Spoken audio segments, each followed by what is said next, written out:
Ngayon mga kagala, papunta na tayo ng Pauline Monastery. Pagbaba sa Chantan Buddha, lalakad lang tayo. At yan nga yung kulay orange na monasteryo. So papasok lang tayo doon at maganda dito, wala ring bayad. So ito yung nasa harapan ng Pauline Monastery. Makikita nyo may mga lotus na nakatanim. At yun ang entrance. So yung iba makikita nyo, nagsisindi ng insenso. Ito na ang pinaka-entrance ng Pauline Monastery. So pagpasok natin mga kagala, makikita nyo pa lang sa may harapan, napakaganda ng architecture na to. At bubungad nga ang isang Buddha sa atin. Yan. Napakaganda ng architecture dito, makikita nyo. Mula sa ceiling at yung pintuan. Ito na mga kagala ang Pauline Monastery. Ganda. Pansin nyo, yung detalye ng monasteryo, di ba? Sobrang ganda. So yan mga kagala, nililipat nila yung halaman. Paakit na tayo sa unang temple. Subukan natin pumasok.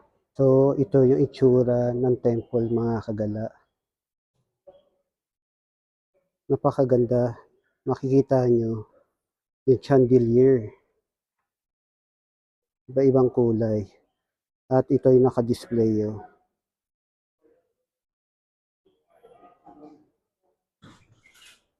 Napapansin nyo ba mga kagala yung design ng building na to? Sobrang ganda ng architecture na nagawa nila. Yung detalye, grabe. At pupunta na nga tayo sa 10,000 Buddhas.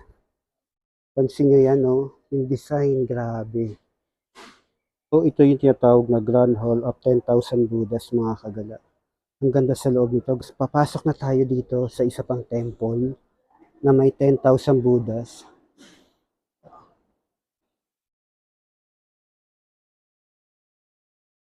Dami. Yung ceilings mga kagala, grabe talaga. So mga kagala, kung nagutom kayo sa pamamasyal dito sa Chantan Buddha at Pauline Monastery, dito sa loob ng Pauline Monastery ay meron din mga restaurant. Try natin kung meron tayong mabibiling murang pagkain. Yung mga pasok lang sa budget natin. Meron dito Delhi Vegetarian Cafe at ito yung mga presyo nila. Parang ang sarap ng mango pudding, 25 Hong Kong dollar. At open sila from 11 a.m. to 5 p.m. Try natin kung magugustuhan ba ng panglasa natin. Ito yung itsura ng mango pudding. So meron din mango coconut. Parang ang sarap lahat. So ang price dito mga kagala, 30 Hong Kong dollar bawat isa. Halimbawa isang sesame dumpling, spring roll, or kaya turnip cake. So ganun din sa kabila, 30 Hong Kong dollar bawat isa. Kung ano yung gusto mong kainin, ganun yung presyo. So nakakatem. Try natin mga kagala, minsan lang to. Nakabili na tayo ng pagkain at sino ba namang hindi matatakam. Iba parang ang sarap-sarap lahat. Ang total nito ay 80 Hong Kong dollars or 600 pesos sa atin. Eat local and drink local. Kasi yung drink to follow. Ito na, titikman na natin yung cold tofu.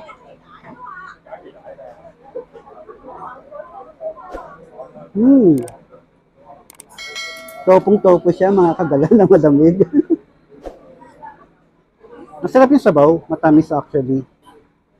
Tapos para siya isang malaking tokwa na nilagay sa ganitong lagayan.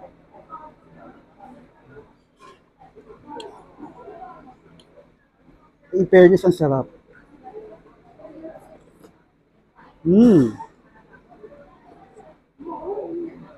Ay, grabe, ang sarap. Ito naman ang titikman natin, yung red bean pancake.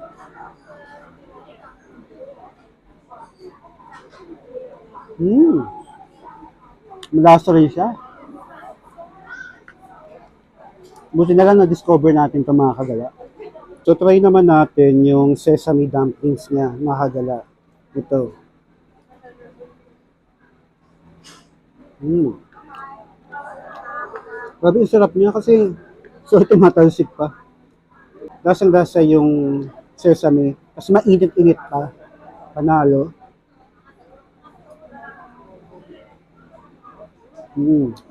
Try nyo ito mga kagala dito sa loob ng Pauline Monastery. Panalo yung pagkain nila. Grabe. Try natin itong sago pudding. Mm. Lasang sago. Pero malambot siya. Pero ang sarap. Halos lahat panalo. Ito mga kagala, hindi ko makuha. Tinusok ko na lang ng chopstick. Para siyang maha sa atin. Ayun yung makuha eh. Nagugutom ako. So, kain na tayo mga kagala. Medyo matabang siya mga kagala. Overall mga kagala, masarap yung pagkain. Except lang yung matcha. Hindi ko feel. So, yun lang. Kung pupunta kayo dito, subukan nyo. At huwag nyo palalagpasin yung mga pagkain dito sa Delhi Vegetarian Cafe.